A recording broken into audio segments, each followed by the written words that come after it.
भालोनी ओसरी हातू सुख चेवुनी गीतू उगार आहे.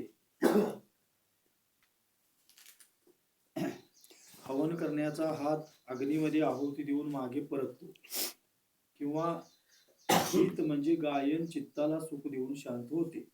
पाठीमागे थोडंसं घेऊया, वरलं तेवढं वाचलं तर चालतंय. माहिती करणे शोभते घ्या थोडं पाठीमागे शोधते. पाठमागली वेळा तृप्ती झाली जैशी साधने सरते अपेसी. आत्मदृष्टी तैशी कर्मी नाही दृष्टांत दिलेला आहे. बरोबर. अशा रीतीने सगळी साधने समाप्त होणे यातच सार्थकता असते.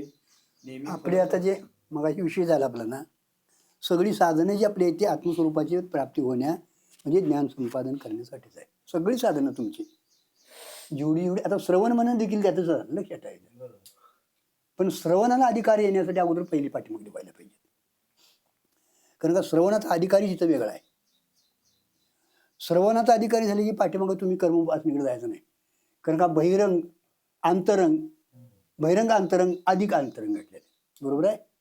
त्या बहिरंग साधने म्हणजे साधन म्हणजे कर्म उपासना. मला विषय गेला ना, आता तुम्हाला कर्म उपासना करायची काही गरज नाही. नाहीतर परत मागे येतो. पुढचा अभ्यास कुठतो हो. त्याने काय तुम्हाला वाईट पाप उत्पन्न होत नाही मला, पण तुमचा अभ्यास पुढचा कुठतो ना. कारण का याची डोळा हे जर आपल्याला करायचं असेल तर एक एक एक एक साधन पुढं टप्पा टप्पा घेत जायला पाहिजे. आणि साधनाचा एक नियम आहे, तुमचं ती साधन यथार्थ झालं ना पुढच्या साधनात तुम्हाला ढकलतच. हे त्यांचं. कारण का माणूस जर स्वतः उपकार फेडायला तयार असतोय तर ही ईश्वरी शक्ती आहे. नामस्मरण असू दे, तुमचं कर्म असू दे, उपासना असू दे, हे आपलं आपलं काम करून तुमच्या हातात पुढचं हे करून देतंय. म्हणजे अधिकार ते दोष घालवतं. ते कर्म उपासना हे बहिरंग सांगता नाही. त्याच्या आत कुठलं आले नाव सांगा. एवढं तर बघित बसायची गरज नाही. विवेक, वैरागी, समाधी, शक्ती, मुमुक्षुत्व ही 4 साधनं अंतरंगातली. कारण का विवेक असला तर वैरागी उत्पन्न होतं. नाही तर हे तुमचं आमचं वैरागी हे मागून आणलेलं आहे. आत्मानात्म विचार करून एक आत्मा सत्य आणि बाकी सगळं मिथ्या आहे. हा खरा विवेक कायमचा टिकायला पाहिजे मला. तर ती पुढची साधना घडते दादा. नाहीतर साधना घडत. मग साधना आपण करतोय पण अंतकरणाचा भाव तसा तयार होत नाही महाराज. आणि मग कुठं तो अहंकार तडाखा देईल, कुठं द्वेष निर्माण होईल त्याचा पत्ता लागत झालं, विकृती निर्माण होती साधनात. म्हणून विवेक हा कायम जागा ठेवायला पाहिजे. शेवटपर्यंत म्हटलंय म्हणून मद हृदय सद्गुरू ज्यांनी चालवला संसार म्हणून अत्यंत महत्वाचं आहे महाराज. काय शब्द जी त्याच्यात येत नाही अगदी तोलून म्हणून तेवढी घ्यायची महाराज. म्हणून विशेष अत्यादूर. कारण का विवेकावर आदर असला तर तुमचं वैरागी संपादन करायची गरज नाही. विसर आणल्या जेवणाला तैशे संसाराया जाणीजे ते दौडीचा पाठी लागले म्हटले ना. म्हणजे विषयाने दोष कळाले ना. आता तुम्हाला एखादा म्हटला जाता चला की मी देतो पदरचं, जेवण असू दे नाही तर प्यायचं असू दे, दिशीला हाताला धरलं तर मुस्काडाच मारशीला, त्यालाच वैरागी म्हटलंय. विषयाचे दोष कळले एकदा ना त्याचा सद त्याग होतो महाराज. अंतकरणातनं त्याग होतो महाराज. कारण का खरं अंतकरणाची स्थिती संपादन करायची आपल्याला. म्हणजे सूक्ष्म शरीर सुधारायचं. इथं आम्ही या स्थूलाला नटवायला लागलोय महाराज. म्हणजे काय कापडं घालू नका असं त्याचा अर्थ काढायचा नाही महाराज. पण त्याची परीक्षा करायची महाराज. हे कुठं पत्र आलं, याच्यावर दोष कुठे गेल्यात करायल्यात. आणि मग वैरागी समाधी षटक शम पाहिजे. नाहीतर आता काहीतरी आपण घेऊन आलो असलो ना, आता हेच आलेत हो, हे जरा करून ठेवा तर मी येतो, मग बाकीचा हिशोब बघूया असं त्या डेअरीत सांगून आलेत. तर आता काय राहणार इथं, चित्तात तेच येणार. म्हणून क्षमाला काय आहे अत्यंतिक गरज आहे महाराज. दम काहीतरी वाटत दिसायला तुम्हाला खेळ तिथंच बघित बसला. इंद्रियांना ताब्यात ठेवणं म्हणजे पंचविषय आहेत ना, पंच ज्ञानेंद्रिय आहेत ना, त्यांना आवरणं. त्यांनाच काय इकडे या की गुरुजी, इथं या हो, या इथं. आज तुम्ही लवकर आला तर तुमच्या आजच पाठी घेतला असता, काय अर्थ नाही. श्रद्धेला अत्यंतिक महत्व आहे. तिसरं काय आहे, सद्गुरू आणि शास्त्र त्याच्यावर आत्यंतिक श्रद्धा, विश्वास. श्रद्धा कधी बसते? तुमचा त्याच्यावर विश्वास असेल, तेच माझे हित करीती सकळ, जेणे हा गोपाळ. म्हणजे त्या माणसाकडे माझं खरोखर हित होणारच होणार. असे ज्यावेळी तुमचा विश्वास बसेल ना, दुसऱ्या माणसानं जरी तुम्हाला येऊन सांगितलं तो माणूस चांगला नाही, आमकाय होय बाबा म्हणायचं, सोडून देतो, तू भांडत नाही, पण त्याची पाठलाग सोडणार नाही. कारण का त्याला कल्याण कळायला, त्या माणसावर त्याचा काय आहे? विश्वास आहे. आणि विश्वास असला की गुरुजी श्रद्धा कर म्हणायची काही गरज नाही. काय दादा म्हणायचं आहे सांगा तुम्हाला? विश्वासच ती श्रद्धेला बळकट करतो महाराज. का श्रद्धा बळकट व्हायला पाहिजे महाराज? तरी हे करत असताना प्रारब्ध आपलं विचित्र आहे, आपल्याला माहिती नाही उद्या काय होणार आहे. आता गेल्याच बायको ताट हातात देईल का मुस्काट मारेल आपल्या हातात नाही. काय म्हणायचं सांगा? ते मागलं भोग जर असेल तिच्या शिवा खायचं तर मारणार नाही मुस्काटा. तुमच्या हातनं काहीतरी चुकल मला. हा, आता आलाच नाही मला सांगायला आलायच काय, तुला इथलं माहिती आहे काय म्हणून मारणार नाही मुस्काट. मुस्काटच मारायला पाहिजे. तुम्हाला लय कळते, जावा तिकडे, माझं मला माहिती आहे. आता मुस्काट ऐका काय आहे, शी जरी झालं तरी कष्टा वाचून सहन करणं, तिच्या गाठ्या पुढे. लक्षात ठेवा, उपरम याचा विधीपूर्वक त्याग आहे. विधीपूर्वक त्याग म्हणजे घरदार सोडून जायचं नाही, बायकापूर सोडून जायचं नाही, पण विधीपूर्वक चित्तातनं काढून टाकणं. आणि त्यातनं जे समाधान मिळतं तुम्हाला साधना करताना, त्या समाधानाच्या पुढची सात्विक समाधान आहे, तिथं देखील थांबू नका. जेवढं तुम्हाला समाधान मिळेल तेवढं पुढचा अभ्यास होतो महाराज. अभ्यास तुमचा यथार्थ झाला की समाधान मिळतच होतं महाराज. अंतःकरणात तो भाव तयार होतो महाराज. आणि जेवढी साधना तुमची होईल तेवढं तेच समाधान, रम्य समाधान तुम्हाला प्राप्त होतं.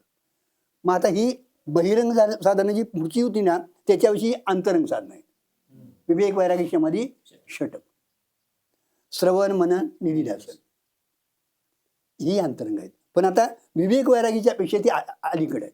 आता विवेक वैरागीकडे जायचं बसायला, ती संपत्ती आपल्याकडे आली आहे, सांभाळायचं त्यांना, पण श्रवणाला महत्व द्यायचं. श्रवणात षडलिंगपूर्वक श्रवण व्हायला पाहिजे. बघा जरा 6 लिंग कोणाला माहिती आहेत का तुम्हाला? आहेत का माहिती? षडलिंग कशाला म्हणतात? माहिती असलं तर सांगा हो. षडलिंगपूर्वक श्रवण व्हायला पाहिजे. उपक्रम उपसंहार याची एक वाक्यता व्हायला पाहिजे.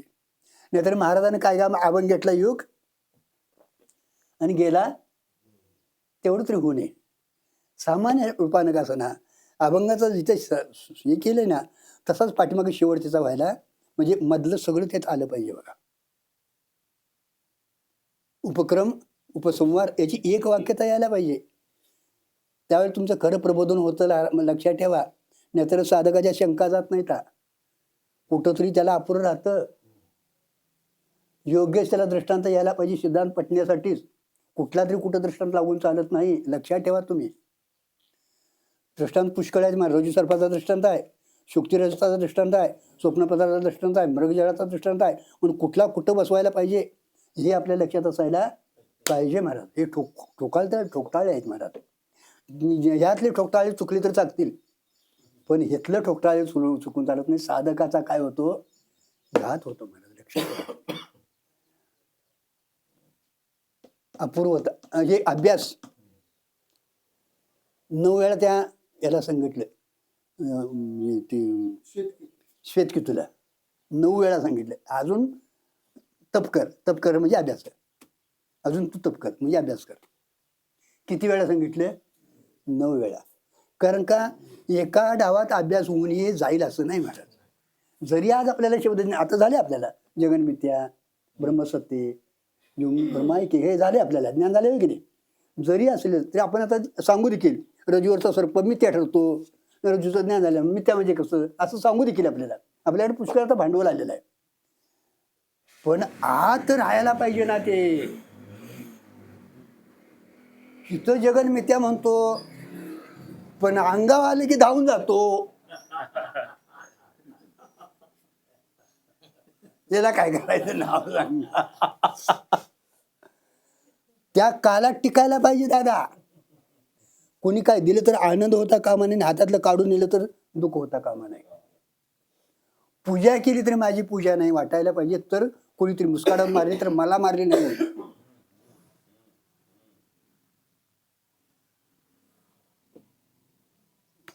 हे अभ्यासानं होतं महाराज. अपूर्वता आहे कशाची? वेदवाक्याची. 6 वेदवाक्य आहेत, 6 प्रमाण आहेत. किती प्रमाण आहेत? 6 प्रमाण आहेत. कुठलं? प्रत्यक्ष, अनुमान, शब्द, उपमान, अर्थापती, अनुपलब्धी 6 प्रमाण आहेत महाराज. त्यात ही 5 प्रमाण आहेत तुमच्या त्या ह्याला लागतात, व्यवहारात लागतात. आत्मज्ञानात ती अपुरी पडतात. पण शब्दज्ञान जे आहे ना ते उपकारक आहे महाराज. ते नेती या रूपानं तुम्हाला जाऊन देतं. प्रत्यक्षी त्याचं जरी त्याला श्रुतीमुखानं विधिमुखानं जरी वर्णन करता आलं नसलं तर निषेधमुखानं ते वर्णन करतं. काय म्हटलं मी? विधिमुखानं जरी, कारण का शब्दाला तो विषय होत नाही.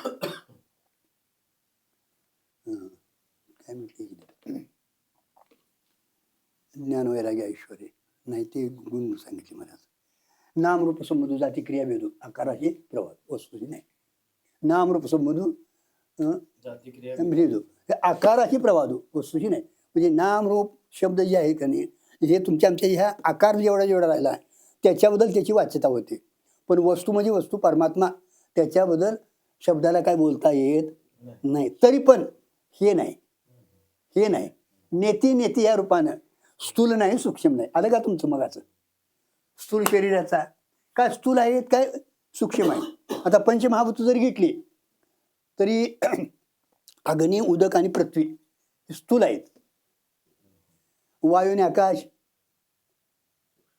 सूक्ष्म आहे. आणि मग यांचं हे सगळं घडलेलं आहे. लक्षात ठेवायचं, स्थूल सूक्ष्म दोन्हीकडे हे लक्षात ठेवा. कुठे पण स्थूलाचं येईल सूक्ष्माचं येईल सांगताना असं सांगायला आलं म्हणजे थोडं का असं ना आपल्या ध्यानात असून दे. हो, कुठेतरी बोलायचा प्रसंग येतोय, बोलू नका असा आमचा अर्थ नाही आता, पण याचा अर्थ अभ्यास करून बोलूया. थोडा असून दे. एखादा साधक जरी तुमच्या ठिकाणी निघाला तर पुष्कळ झालं. या विश्वाचं कार्य झालं तुमच्या हातात. एखादा साधक जरी तयार झाला, मुक्त झाला तर विश्वाचं कार्य झालं. गुरुजी आमचे म्हणायचे वांस पण फिटावं म्हणायचे. मला एखादं तरी लेकरू पुष्कळ लागणारी पाठीमाग असतात. मग एकाच का अनंत जन्माचो मग सांगितल्याप्रमाणे जनकाचा याचा त्याचा तो शेवटचा जन्म असतो महाराज. आणि त्याच्यात ते पदरात पडलं ना की ईश्वराचं महान मोठं कार्य झालं, विश्वाचं कार्य झालं महाराज. तो विश्वाला तारू शकतो महाराज. म्हणून शब्द प्रमाणाला अत्यंतिक महत्व आहे महाराज. नेती हे नाही ते नाही. कारण का आता मागितलं असताच्या व्यावृत्तीसाठी सत म्हणून सृष्टी, जडाच्या समाप्ती चित म्हणून आणि दुःखाचा नाश करण्यासाठी आनंदाची म्हणजे सच्चित आनंद ही पद देखील आहेत, त्याची व्यावृत्ती करण्यासाठी महाराज. आणि मग तिथं जाग्याला गेल्यानंतर तो शब्द देखील काय होतो तिथं, तो आकाशाचा गुण आहे. तो शब्द तरी काय महाराज, आकाशाचा एक गुण मानलेला आहे. बरोबर आहे ना काय? हा, ती अंतरंग साधनं झाली. कुठलं? श्रवण, मनन, निधिध्यासन. श्रवणात जर काय संशय राहिला तर मनन करायचं. मननाचं काय काय सांगितलंय?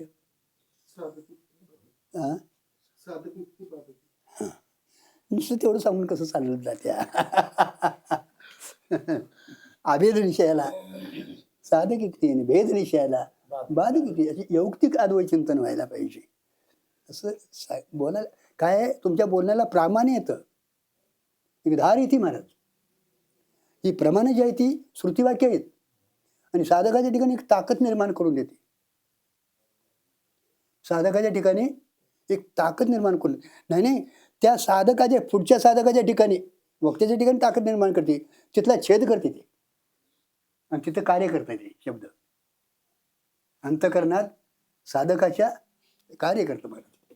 एवढी याची ताकद आहे महाराज. कारण काय, ही कुणाची तरी शब्द नाही.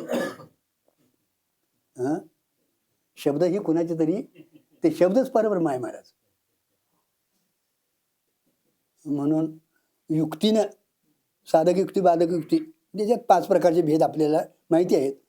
ते बाधक युक्तीला घ्यायचे आणि तुमचा आरशाचा एखादा या यानंतर घट आकाश मठ आकाश ही बाधक युक्ती साधक युक्ती घ्यायची. बाधक युक्ती म्हणजे 5 प्रकारचे जे भेद मननानं झालं. निधिध्यास मग सांगितल्याप्रमाणे विजयाते प्रत्यय अनात्माकार वृत्तीचा परित्याग करायचा आणि आत्माकार वृत्ती साधताना ठेवायची. हे दादा पायापडून सांगतो. सातत्यानं बाजी दादा पिंडी कापली जरा घाम आला तेवढ्याच दुसायचं. मी आत्मा आहे, मी देह नाही. जरा असं श्वास कोडला की अंतःकरण स्थिर होतं. ज्यावेळी अंतःकरण स्थिर होईल, संकल्परहित चित्त होईल, त्यावेळी तुम्ही सत्स्थितीत जायला स्वरूपातच जायचं. हे मात्र आपल्याला थोडं थोडं वाढवायला पाहिजे महाराज. आणि ही जर वाढत गेली महाराज तर तुम्हाला समाधी लागते महाराज. उतान होते, परत आणि वाढवायचं, परत आणि समाधी लागते, परत आणि लावायची. अशी तिची पूर्ण परिपाकावस्था आली ना, जरी आता बाहेर आला मग त्यावेळी तत्वमसी महावाक्य कार्य करतं. ते अंतरंग साधन आहे, जवळचं साधन आहे. श्रवण मनन निधिध्यासन तत्वपदार्थ ते झालेलं असतं. शब्द आल्याबरोबर झाला का तदाकार. म्हणजे ही बहिरंग साधनं अंतरंग साधनं अशी घेऊन ही साधनं कुठं पत्र राहतात तुमचं ते हे होईतोपर्यंत. हात कुठं पत्र जातो त्याचा आता इथं वाचा थोडंसं ते महत्वाचं आहे म्हणून घ्या म्हटलं तुम्हाला.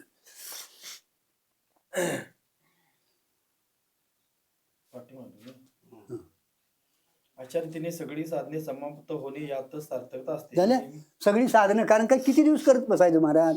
हे बघा तुम्ही काय वाईट करणार नाही आम्हाला माहिती आहे निश्चय, पण चांगलं तरी करणार. पुण्य संचय होतो आणि पुण्य कसं ना भोगायला मग त्या लिंग शरीराला बाहेर जावं हा ध्येय पडतो इथं. पण अजून जन्म कुठेतरी घ्यावा लागतो. आणि जन्म घेतल्यानंतर महाराज काय सगळं पुण्यच होते असं नाही दादा. कर्माची फार सूक्ष्मता आहे महाराज. कर्माची फार सूक्ष्मता आहे. त्याच्यामुळे पुण्य करताना देखील पाप होतं आणि पाप करताना देखील आणि जन्माला यावं लागतं, मरावं लागतं. म्हणून पूर्ण आता तिथं साधनं काय होतात पूर्ण होतात. आता परत साधना करायची काय गरज नाही. कर्मोपासना झालीच, ते विषय वैराग्य हे ते गेली ती साधनं देखील झाली. श्रवण मनन निधिध्यासन तत्वपदार्थ झालं ना, आता परत साधना करायची काही गरज नाही. नेहमी फलप्राप्ती करता व्यवहार असतो. बघा आता आपण कशा करता करतो फलप्राप्ती करता. फलप्राप्त झाले की संपलं की महाराज. फलपत्रात पडले की व्यवहार संपतो.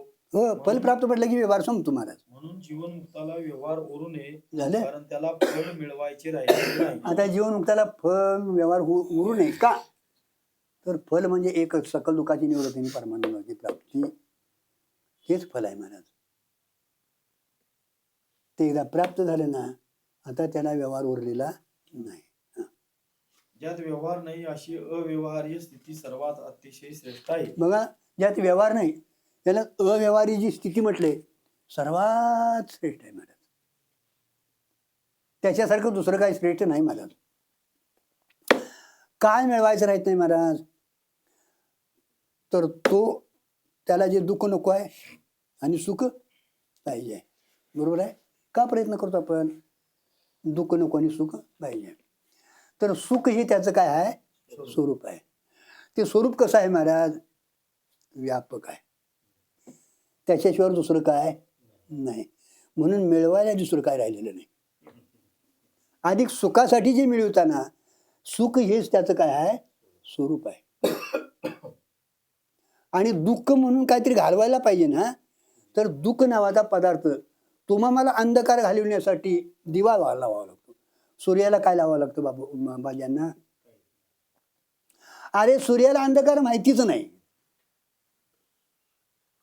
सूर्याला अंधकार नावाचा पदार्थ, कारण का तो बघाय गेला तर त्याला तो दिसत नाही. कारण का अंधकारच प्रकाश रूप होतो. तसं आत्मस्वरूपाच्या ठिकाणी अज्ञान नावाचा पदार्थच नाही, तर अज्ञानाचं कार्य दुःख असेलच कसं महाराज. आणि तुम्ही बघायला जावा. तुम्ही अजून मी तुम्हाला सांगतो ना, तुमचा जर संशय असेल तर एक दिवस तुम्ही मला गावलं अज्ञान असं म्हणून सांगा मला. पात्र ते कुठं आहे तिथं पात्र तुम्ही जायला पाहिजे. अज्ञानाची सिद्धी होत नाही म्हणून अज्ञान अवघे हारपे घातले, विज्ञान निशेष करते आणि ज्ञानचे स्वरूपी झालं, स्वरूपी होऊन गेलं. इथं काय गरज आहे मला? म्हणून अव्यवहारी वस्तू अव्यवहारी पुरुष शोभतो. कारण का करणारा मनुष्य काय नाही कधी चांगलं वाईट, एखादं चांगलं केलं की बाकीच्यांचं व्यवहार करणे निकृष्ट झालं. व्यवहार करणं हे निकृष्टपणाचं आहे ना. आणि त्याच्यात महाराज व्यवहारात संकल्प किंवा विकल्प तुमचं थांबत नाहीत. संकल्प विकल्प वासना वाढत राहतात. आणि दादा किती मिळवलं तर थांबल म्हणता?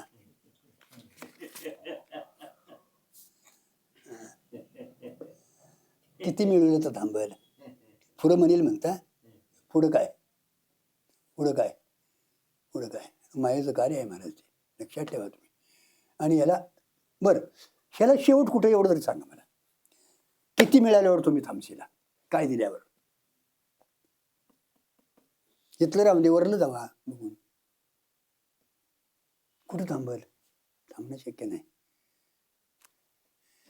मग अव्यवहारी मनुष्य कधी होतो? हे झाल्यानंतर त्याला मिळवायचंच का राहत नाही महाराज. कारण का तो सर्व आहे ना, त्याच्यापेक्षा दुसरं काय नाही. आनंद हे त्याचं सुख आहे. आणि त्या सर्व त्या ठिकाणी दुःख नावाचा पदार्थ नाही. अनुकूल प्रतिकूल व्हायची गरज होत नाही. भेदात होतं ना. अभेदात काय आहे महाराज? हो, जोपर्यंत गंगा वाहती तोपर्यंत कळकळ आहे तिला. गंगेला वडा वताड येत नाही तोपर्यंत घाणेरडापणा आहे तिथं महाराज. ती एकदा गंगेत आली की गंगारूप होतात. जीव करत करत भक्ती गेला की ईश्वर रूप होतो महाराज. पण ईश्वर देखील अजून गंगेसारखा वाहतो. कळकळाट आहे. इकडं तिकडं भोवरे आहेत, भोवरे उठतात. समुद्रात गेल्या ना भवरा, ना खळाळ, ना मळ, ना विक्षेप, काही नाही महाराज. आनंदाचे डोई आनंद तरण येणं झालं कोणतं महाराज. म्हणून अव्यवहारी वस्तू जी आहे ती आनंदमय आहे आणि ती प्राप्त करून घ्यायची म्हणून तो शोभतो. ज्यानं ती प्राप्त करून घेतली शोभतो महाराज. शोभा म्हणायला देखील काय गरज नाही महाराज. संसारामध्ये देखील श्रीमंत मनुष्याने व्यवहार करू नये. झालं. संसारात देखील श्रीमंत माणसाने श्रीमंती भोगावी हो. त्याने दुकान मांडीत घ्यायला बसायचं, पुड्या बांधीत. अरे मिळवून ठेवले ते भोग ना. कारण का पुड्या बांधीत बांधीत गेला बिन भोगता आणि इच्छा राहणार भोगायची आणि पुढे पुड्या बांधायला जायला लागणार का नाही हो? गरीब माणसाजवळ पैसा नसतो म्हणून त्याने धन प्राप्तीकरता व्यवहार करावा करणे शोभते. पण श्रीमंताने व्यापार धंदा करणे शोभत नाही. त्याने नेहमी अव्यवहारी. तरी माणसाने पेन्शन मिळाली तर कोंबड्याचं काढतात. आता काय करायचं? बसून काय कर. अरे ज्ञानेश्वरी वाद, भागवत वाद, रामकृष्णारी म्हणित बस. वारकरी हो, देवळा जा, चिंतन कर. नाही नाही, ते आमचा धंदा नाही. काय करायचं? कोंबड्या काढ, गायचा गोटा काढ आणि काहीतरी कर. निदान बिस्कुटाच्या पुढेच कसं दुकान घालून बसल बघा. काय फिरून करायचं म्हणून. अरे तुका म्हणे फिरे दम गिरे, कवा दम थांबायचं महाराज? नाही होत महाराज. म्हणून भाग्यवान त्याला म्हणायचं ज्याला खरोखर खायला यायला प्यायला ददात नाही, पण ज्ञानेश्वरी वाचतोय खरं भाग्यवान त्याने. गरीब काय वाचत असेल दुःख नको म्हणून काहीतरी होत असेल, त्याने काय वाचलेली भाग्यवानच आहे तो बी. एवढं मिळत नाही तरी वाचतोय, भाग्यवान म्हणावं का नको? कर का तरीची जन्मा यावे, नाहीतर का थोडी.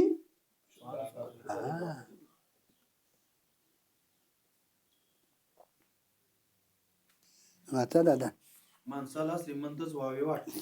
बघा, माणसाला श्रीमंत व्हावंच वाटतं का मुक्त व्हावंच वाटतं? खरं काय वाटते ना सांग. निदान कीर्तन करायला काय वाटतं विचारा. मला विचारू नका दादा, आणि कुणाला विचाराही लावू नका, याचं त्यांना माहिती. कारण का आमचा इथला पंचनामा करता म्हणजे आणि मुक्त कुणाला कोणी मानू नये आणि म्हणून ये नाही पद आहे. दादा तुमचा भाव मी काय सांगणार. गुरुजी इथं बसणारा बडबडून बसल आणि तिथं बसलेलं खांबारा असं ऐकलंय, मीच ते आहे म्हणून जर उठून गेलं नाही मुक्त होणार नाही म्हणता. आणि कीर्तनकार माझं कल कसं झालं म्हणून विचारायला लागला तर एवढी आपत्ती आहे मला.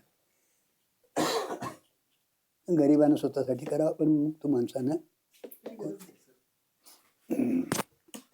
असं तुम्हाला घ्या पाहिजे दिसत.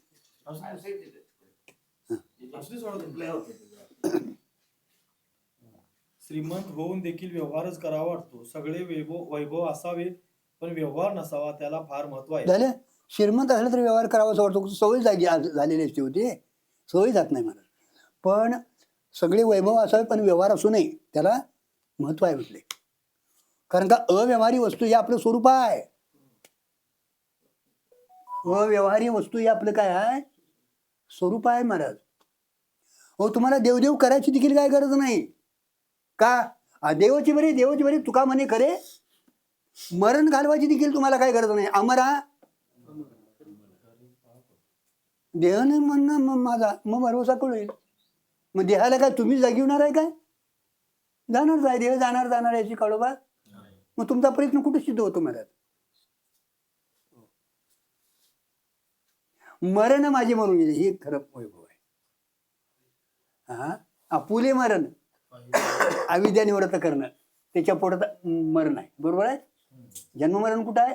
अविद्येच्या पोटात आहे. अविद्याने व्रत होणं, जन्माचा अभाव त्याचं नाव मरणाला मारणं.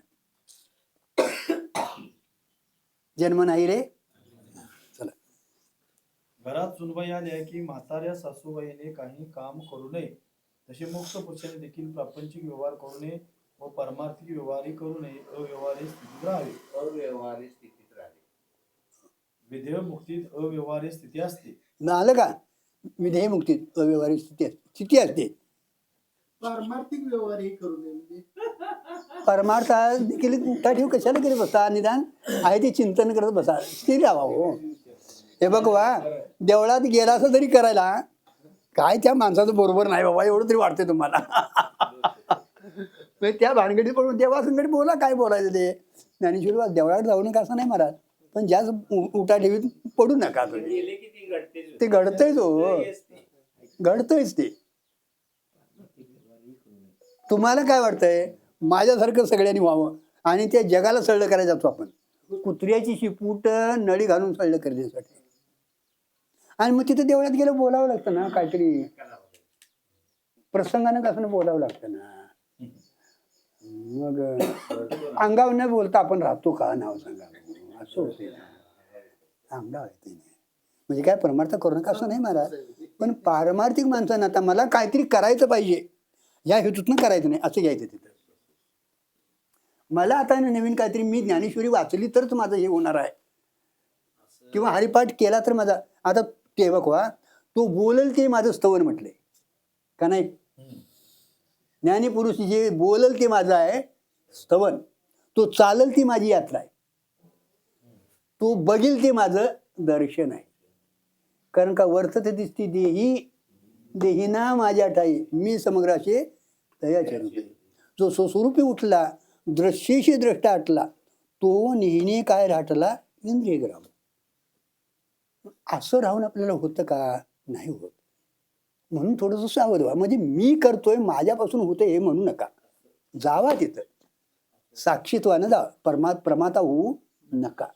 जायला पाहिजे. घरात पोरटार नाचवीत बसल्यापेक्षा विना घेऊन नाचूया. ईश्वराचं कार्य म्हणून करूया ते. चला, विधेय मुक्तीत अव्यवहारी स्थिती असते. आता आलं का? विधेय मुक्तीत अव्यवहारी स्थिती असते. जीवन मुक्तीत कोणतेही कार्य करायचे राहिले नाही अशी फलस्वरूप ती स्थिती असते. आता जीवनमुक्तीत मात्र जीवनमुक्त आहे, त्याचा व्यवहार होतो, पण कुठले आता फल मिळवायचं राहिलं नाही. कारण का ज्या फलाच्या इच्छेतनं त्यांनी केलेलं होतं ना ते त्यांना प्राप्त झाले. अरे फलाला आणि काय फल मिळायचं महाराज?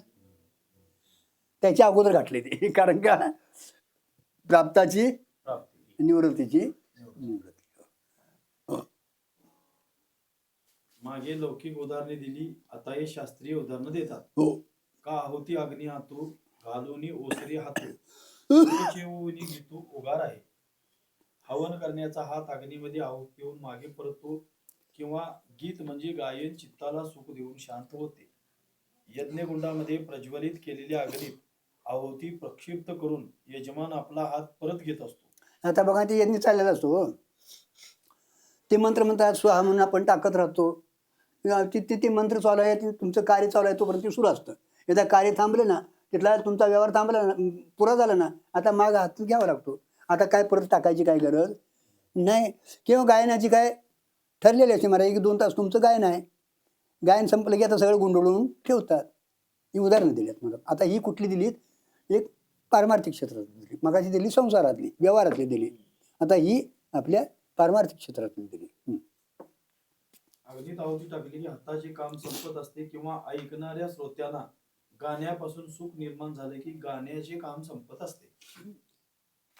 नाना मुका मुख दावोनी आरसा जाय निघून का निदेले चेवोनी चेवविते जैसे. मुखाला प्रतिबिंब स्वरूप मुख दाखवून आरसा निघून जातो किंवा जागे करणारा झोपी गेलेल्या माणसाला जागे करून निघून जातो. हो. आपण कुठेतरी बाहेर निघाले की आरसा समोर घेतोय नव्हता त्या जरा इकडे तिकडे सळलं करायला. हं? आणि ते जरा बघितलं आपण इकडे तिकडे सळलं केलं की आरशापासून तरी बाजूला होतो, नाहीतर आरसा तरी बाजूला आपण ठेवतो. आता मुख दावले, आता तिचं काही काम राहिलेलं नाही. का गळ्यात घेऊन फिरतोय आपण नाही ना, काय तेवढ्यापुरतं झालं की बाजूला राहतो. किंवा पुढं काय म्हटले,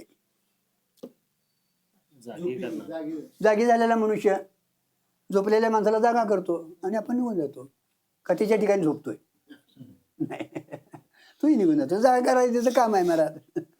शब्दाबद्दलने चाललंय आहे का लक्षात ठेवायचं. पाठीमाला विषय कुठला चालत आलाय हे लक्षात असणं अत्यंतिक गरजेचं आहे. मुखाला मुख दाखवून जसे आरशाचे काम संपते, श्री एकनाथ महाराज भागवतामध्ये म्हणतात, दर्पणे प्रतिमुख दाविले दर्पण जाता ते नेले तरी देखते मुख नाही गेले ते असे संचले निजांगेची. तेव्हा आपली अंतकरण वृत्ती आरशापर्यंत जाते आणि आरसा आपले मुख आपल्याला दाखवतो. आरशाचे काम संपते किंवा जागे करणारा मनुष्य निद्रित मनुष्याला जागे करून निघून जातो, कारण त्याचे काम संपते. तैसा सच्चिदानंद चौकटा दावुनी दृष्ट्या दृष्टा तिन्ही पदे लागती वाटा मौनाचे आ. त्याप्रमाणे सच्चिदानंद पदे द्रष्ट्याला म्हणजे प्रमात्याला स्वतःचे वास्तव स्वरूप दाखवून ती तिन्ही पदे मौनाच्या वाटेला लागतात. सच्चिदान सच्चित आनंद ही 3 पद आहेत ना. ती द्रष्टा जो आहे पाहणार आहे ना, आता पाहतोय आपण जग, बरोबर आहे. जग या अंतःकरण वृत्तीद्वारे आपण पाहतो महाराज. अंतःकरण वृत्ती नेत्रद्वारा घटापर्यंत जाते. त्या घटाला ती व्याप्तीने चिदाभासाकडनं त्याचा हा घट आहे असं आपल्याला ज्ञान होतं. पण वृत्तीशिवाय व्यवहार होऊ शकत नाही, म्हणून वृत्ती व्याप्ती घट लक्षात ठेवायचं. झालाय पाठीमाग आपला विषय तसा. ती वृत्ती तिथं पत्र गेली, तुमचं ते काम झालं ना, आता ती अंतर्मुख होते, परत येते महाराज. आता आपली वृत्ती काय करते, बहिर्मुख आहे. तत्वमसी महावाक्य झाल्यानंतर आपण जर तिला अंतर्मुख केली ना, तर इथलं दर्शन होतं महाराज. इथलं दर्शन झालं की तिचं आता काम झालं. आता इथं नवीन दिव्याची देखील गरज नाही, स्वयंप्रकाश तो आत्मा आहे. सच्चिदानंद रूपाने मी आटलं, त्याचं कार्य संपलं महाराज. आता तिथनं पुढं त्याला काय कार्य कर, वृत्ती देखील तिथं राहू शकत नाही, कारण का वृत्ती एक अविद्येचंच कार्य आहे.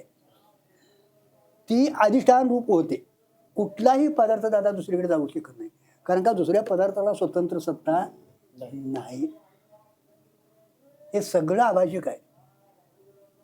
आणि अधिष्ठानाशिवाय अध्यास होऊ शकत नाही, निराधिष्ठाना अध्यास होऊ शकत नाही.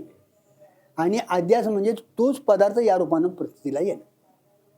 म्हणून अध्यास पदार्थ अधिष्ठान रूप असतो, तुला स्वतंत्र सत्ता फक्त विपरीत रूपानं वाचणं, त्यालाच विवर्त असं म्हटलेलं आहे मला.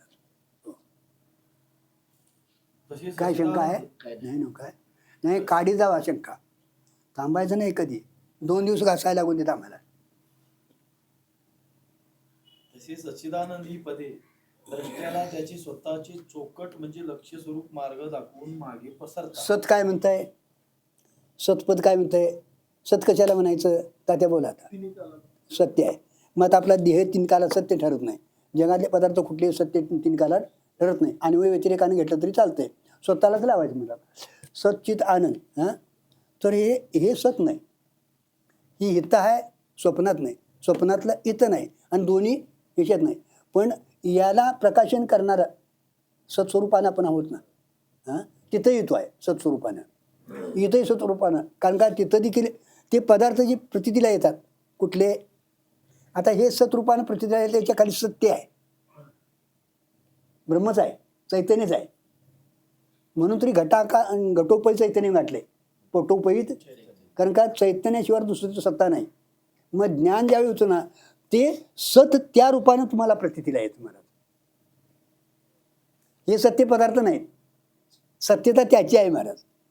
पूर्वीचं आहे असं जे वाटतं महाराज, तर पूर्वीची शुक्ती होती, रजत पूर्वीचं नाही.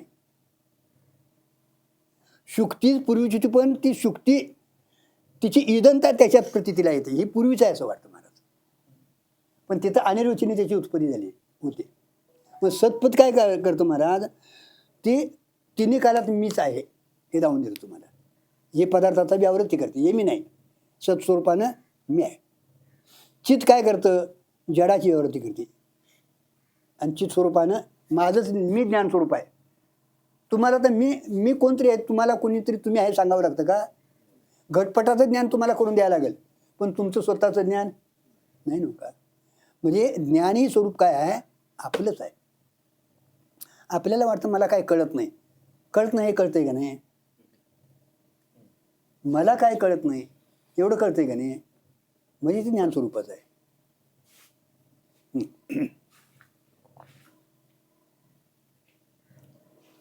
कारण त्यांचे काम संपले म्हणून आणि त्या आनंद जो आहे ना, मौन प्राप्त होते. तो आनंद तुम्हाला स्वतःचाच भोगायला मिळतो, विषयाचा आनंद नाही. इथनं ते परावृत होतो आपण सगळ्यातनं, म्हणजे त्यातनं काढतो. असं तर जड दुःख जे आहे ना, त्याच्या पाठीमागे जे आपण लागलोय ना, त्यातनं ती काढण्यासाठी ही पद आहेत. आलं का लक्षात? हे असत आहे ते तू नाही, तू सत आहेस, तू तिन्ही कालात आहेस. हे घट म्हणतो, तू घट म्हणतोस का? मी घट म्हणतोय ते. म्हणजे तू घटाचं प्रकाशन करणारा तूच आहेस आणि तुझंही प्रकाशन करणारा तूच आहेस. म्हणजे चित हे तुझं स्वरूप आहे. आणि आनंद तुला विषयात वाटतो, तो आनंद विषयाचा नाही, तुझाच आहे. कारण का ज्यावेळी विषयाची इच्छा होती त्यावेळी अंतःकरण काय होतं, चंचल होतं महाराज. आणि मग आपण एकदा विषय प्रयत्न करून विषय प्राप्त करून घेतला की पुढं काय दादा, अंतःकरणाची आत्मानंदाचं भान. इथं पदार्थी तुम्हाला नेऊन ठेवतं आणि ती पदं मावळतात. आता त्या पदांची परत व्यावृत्ती करायची काय, म्हणजे हे करायची काय गरज नाही. आणि पदावर पण राहतच नाही.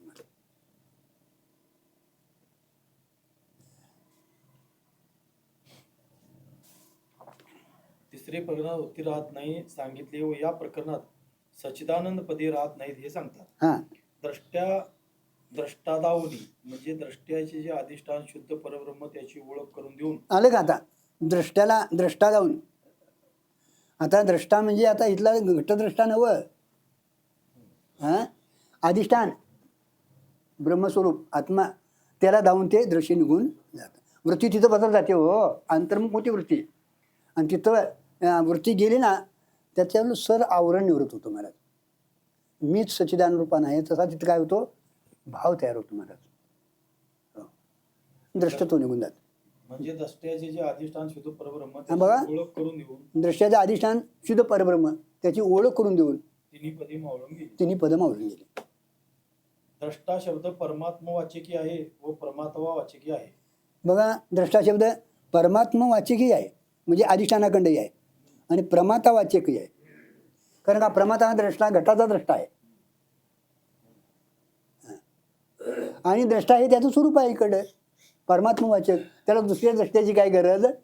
बरोबर आहे नव्हता दादा, का तिथं काय चुकतंय? नाही. आता घट वाचक इथं प्रमात्याचं हे बरोबर आहे, पण तिथं असंच लावायचं नव्ह काय? होय दाद्या, असंच लावायचं. ब्रह्मा त्याला जेव्हा द्रष्टा म्हणावयाचे तेव्हा त्या दृश्य सापेक्ष दृष्टा म्हटले. आलं बघा, प्रमात्याला जेव्हा द्रष्टा म्हणायचं, दृश्य सापेक्ष म्हणजे आता तुम्ही मला दृश्य आहे, मी तुमचा द्रष्टा आहे, मी तुम्हाला दृश्य आहे, तुम्ही द्रष्टा आहे. दृश्य सापेक्ष द्रष्टा मानायचं प्रमात्याला. पण आता पुढे बघूया काय आहे ते. जेव्हा आणि ब्रह्माला जेव्हा दृष्टा म्हणायची हम्म. तेव्हा तू चिद्रूप असल्यामुळे त्यास दृष्टा आलं का? म्हटले जाते. चिद्रूप हो म्हणजे ज्ञान स्वरूप आहे ना. त्याला तुझं आता तुला तुझं ज्ञान आहे का नाही असं म्हणायची काय गरज नाही. मी सच्चिदानंद स्वरूप आणि बघा ते तिथं होतं ना. हं? होतं तिथं जाऊन बघा.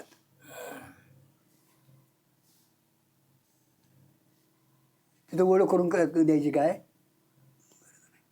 बाहेरच्या ज्ञानाला तुम्हाला दुसऱ्या प्रकाशाची गरज आहे. त्याच्यासाठी आलं एक उदाहरण. काय आलंय बाजी दादा काय देण्यात येते काय. घट प्रकाशनाच्या वेळी काय काय करायला लागतं. जड पदार्थाच्या वेळी काय काय करायला लागतं. काय देण्यात आहे काय नाही नका. नसलं तर मी सांगतो सांगा म्हणायचं आम्हाला देण्यात राहत नाही.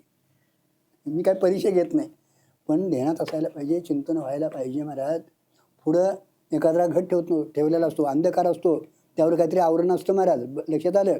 मग आता इथं अंधकार आहे म्हणून तिथं प्रकाशाची गरज आहे. पदार्थ खाली ठेवलेला आहे तोही जड आहे आणि वर ठेवलेलं आवरण आहे.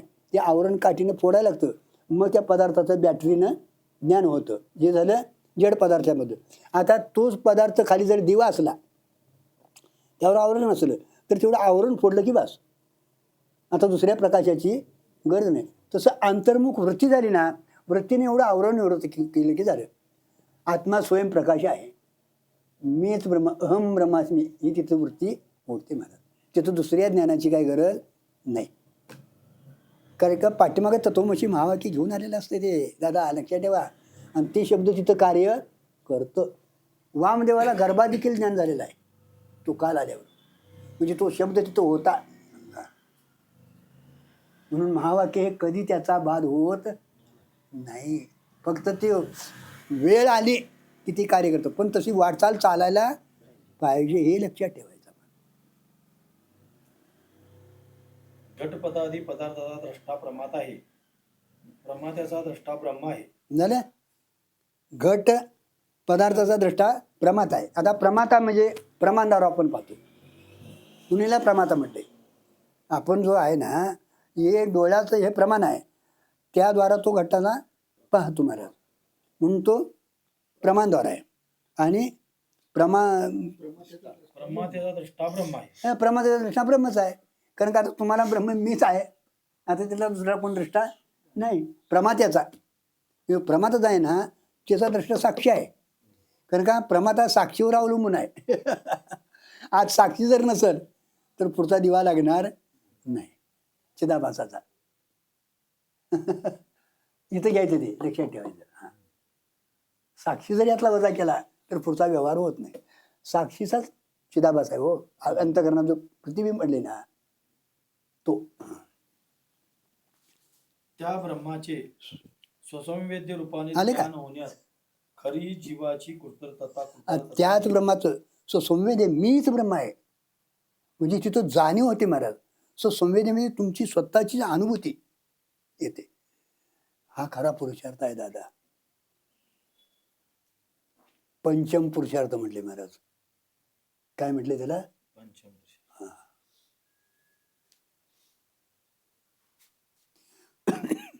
असे ब्रह्माचे यथार्थ ज्ञान जीवास करून दिले की मग ही सच्चिदानंदपदी मौनाच्या वाटेला लागतात. म्हणजे शब्द बंद पडतो. झालं. असं जीवाचं ज्ञान एकदा जीवाला करून दिलं ब्रह्मस्वरूपाचं की ती शब्द मावळून जातात. म्हणजे लीन होतात त्याच्यात. आता त्यांचं काय पुढं कार्य राहिलेलं नाही. बघा पुढे घेणार काय. शब्द का बंद पडतो व कसा बंद पडतो हे दोन ओव्याने दृष्टांतपूर्वक सांगतात. जे जे बोली जे ते नव्हे होय ते तव न बोलवे सावलीवरीन मवे मविते जैसे. कारण जे जे बोलावे ते ब्रह्म नाही आणि जे ब्रह्म आहे ते बोलता येत नाही. आपल्या सावलीचे माप आपणच घेऊ गेले असता घेता येत नाही. आपण जेवढं काय आता बोलतो शब्दाने महाराज ते स्वरूप नाही महाराज. आणि स्वरूपाबद्दल काय बोलायची गरजच नाही. तुम्हीच ते आहे. तुम्हाला काय तुम्ही आहे म्हणून सांगायला लागते महाराज. नाही शब्दाची तिथे गरज नाही. शब्द राहतच नाही महाराज. आणि आपण ज्याच्या गट आहे पट आहे ते आहे ती वस्तू ती नाही हो. ती वस्तू म्हणजे सत्य वस्तू नाही. जे जे शब्दाने बोलले जाते ते परमात्म्याचे स्वरूप नाही. मग परमात्म्याचे जे स्वरूप आहे ते शब्दाने सांगता येत नाही. शब्द तिथं थांबतच नाही महाराज. जे जे शब्दाने बोलता ते परमात्म्याचं स्वरूप नाही. आणि परमात्म्याबद्दल शब्दाने काय बोलता येत नाही. मौन हे त्याचं, कारण का बोलायला वेगळा राहत नाही ना. आवाजची स्थिती का महाराज, ते तर बोलायला तू त्यापासून वेगळा राहू शकत नाही, किंवा सांगायला त्याला वेगळं काय नाही असंही म्हणूया. परमात्मा वस्तू खरी आहे ती शब्दाला विषय नाही, व शब्दाला जे विषय आहे ते खरे नाही, ती माया आहे. नाही नाही, परमात्मा वस्तू खरी आहे ती शब्दाला विषय होत नाही, आणि जेवढं शब्दाला विषय होतो ती माया आहे. जगात अशा दोन वस्तू आहेत, एक परमात्मा आणि दुसरा दोन जग. जग. त्यात जग शब्दाला विषय आहे म्हणून नाही, व परमात्मा शब्दाला विषय नाही म्हणून आहे. समजायला. आता या जगात दोन प्रत्यक्ष आहे. प्रत्यक्ष म्हणजे आपल्याला दिसतंय, याला प्रत्यक्ष प्रमाण म्हणायचं. हा, आता प्रत्यक्ष स्वरूप एक आहे, आणि प्रत्यक्षाला विषय होणार आहे. आता जग जे आहे हे सगळं ते प्रत्यक्षाचा विषय आहे. म्हणजे तुम्हाला डोळ्याने दिसतंय प्रत्यक्षप्रमाणे. त्याच्यात आपले 6 विषय आले, 5 विषय आले आणि 5 इंद्रिय आले, बरोबर आहे. शब्द, स्पर्श, रूप, रस आणि गंध हे विषय आले, आणि त्यालाही आपली 5 ज्ञानेंद्रिय हे करतात. तर हे सगळे पंचविषय आहेत, ते याला विषय होतात. विषय होतात, ते प्रत्यक्षाला विषय होतात. आणि परमात्मा प्रत्यक्षाचा विषय नाही, प्रत्यक्ष तो स्वरूप आहे. परमात्मा ही प्रत्यक्ष आहे व जग ही प्रत्यक्ष आहे. आता बघा, एक प्रत्यक्षाचा विषय आहे, हा. एक प्रत्यक्ष स्वरूपच आहे. आता परमात्मा हे प्रत्यक्ष आहे आणि जग हे प्रत्यक्षच आहे. पण एक प्रत्यक्षाचा विषय आहे म्हणजे ते जग आहे, आणि प्रत्यक्ष स्वरूप आहे त्याला काय म्हटले, परमात्मा म्हटले. प्रत्यक्ष स्वरूप आहे तो त्रिकाला बाधित, आणि प्रत्यक्ष स्वरूप आहे तो त्रिकाला बाधित, म्हणजे तिन्ही काला त्याचा काय आहे, अबाधित आहे. अभाव होत नाही. पूर्वी होता, आता आहे, पुढे असणार आहे. पण हे जग मात्र, जग कशाला, आपला देह घ्या की, अगोदर नव्हता, आता आहे, पुढं असणार नाही. आपला देह काय आणि जग काय एकच आहे. पण आत्मा मात्र पूर्वी होता, आता आहे, पुढं असणार आहे. म्हणजे आत्मा म्हणजे ब्रह्म घ्यायचं, आणि देह म्हणजे जग घ्यायचं. तुम्ही व्यष्टीचा विचार केला तर समष्टीचा विचार सहज, आणि व्यष्टीचाच विचार करायचा. मला समष्टीचा विचार करायची काय गरज नाही. हो, प्रत्यक्षाचा विषय आहे ते कल्पित आहे व ते शब्दाला विषय आहे. हो, जी वस्तू शब्दाला विषय आहे ती जगदंतपातीच आहे समजा. हो. आता हे शब्दाला विषय ते कल्पित आहे, आणि शब्दाला विषय होतो ते जगातले विषय आहेत. जगदात पाती म्हणजे या जगातले ते विषय आहेत. मग तो रूप असेल, गंध असेल, काय असेल, काय असेल. आपल्याला पंचीकृत पंचमहाभूताचे स्थूल जग दिसते. आता आलं का, आपल्याला पंचीकृत पंचमहाभूताचं स्थूल शरीर दिसतंय. त्यापेक्षा सूक्ष्म अपंचीकृत पंचमहाभूताचे जग आहे. आता त्याच्यापेक्षा महाराज सूक्ष्म अपंचीकृत पंचमहाभूताचं सूक्ष्म शरीर आहे. त्यापेक्षा सूक्ष्म पंचमहाभूते आहेत. त्याच्यापेक्षा सूक्ष्म पंचमहाभूत आहे. म्हणजे सूक्ष्म एकापेक्षा एक दावा चालू आहे. त्यापेक्षा सूक्ष्म त्रिगुणात्मक अविद्या आहे. आता त्यापेक्षा सूक्ष्म त्रिगुणानं युक्त असणारी अविद्या आहे. अर्थात अविद्या कार्यगुण आहेत, गुणकार्य पंचमहाभूते आहेत. अविद्या कार्यगुण आहेत, अविद्या कार्यगुण आहेत, आणि गुणकार्य पंचमहाभूते आहेत. आता गुणाचं कार्य पंचमहाभूत आहेत. तत्कार्य अपंचीकृत पंचमहाभूतात्मक जग. तत्कार्य पंचमहाभूतात्मक हे जग. तत्कार्य पंचीकृत पंचमहाभूताचे जग. पंचीकृत पंचमहाभूतात्मक हे जग. हे सर्व शब्दाचे विषय आहेत. आणि हे सगळे शब्दाचे विषय आहेत. म्हणून हे काही परमात्म्याचे स्वरूप नाही. आणि हे काय परमात्म्याचं स्वरूप नाही. परमात्म्याच्या स्वरूपात शब्द मावळतो म्हणून परमात्मा शब्दाचा विषय आहे असे म्हणता येत नाही. आणि परमात्म्याच्या ठिकाणी शब्द मावळतो म्हणून परमात्मा शब्दाचा विषय नाही असं म्हणता येते. जर कोणी म्हणेल तर तो मूर्ख ठरेल. झालं. शब्दानं सांगता येते, म्हणेल तर मूर्ख ठरेल. त्याच दृष्टांत देतात की एक मनुष्य आपले तोंड पूर्वेकडे करून उभा राहिला व आपल्या सावलीचे माप आपण स्वतः घेऊ लागला तर माप घेणारा मूर्ख ठरेल, कारण आपल्या सावलीचे माप आपण स्वतः घेऊ शकत नाही. होय, बघा तुम्ही घेऊन बघा. तसं तुम्हाला ब्रह्मा शब्दात ते मावलं जात नाही. मिळत आवाजची तिथे पुढे जायचं आहे ना.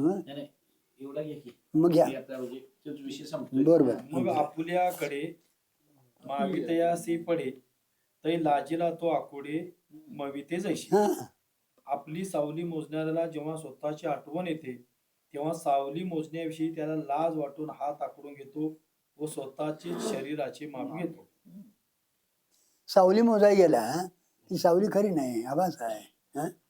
कारण कधी सावली मोजाय गेला तर तिचा मोजताच येत नाही ना, मोजायच्या ह्याच्यात येत नाही.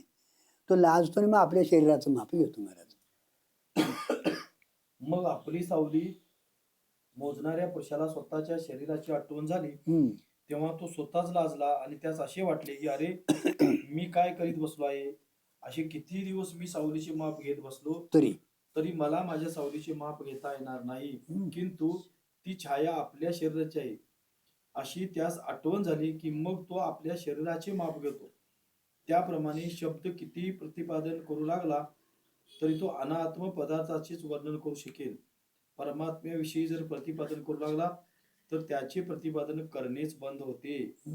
आता परमात्म्याच्या ठिकाणी सच्चिदानंद शब्दाचा असंभव कसा आहे हे 5 ओव्यांनी सांगतो.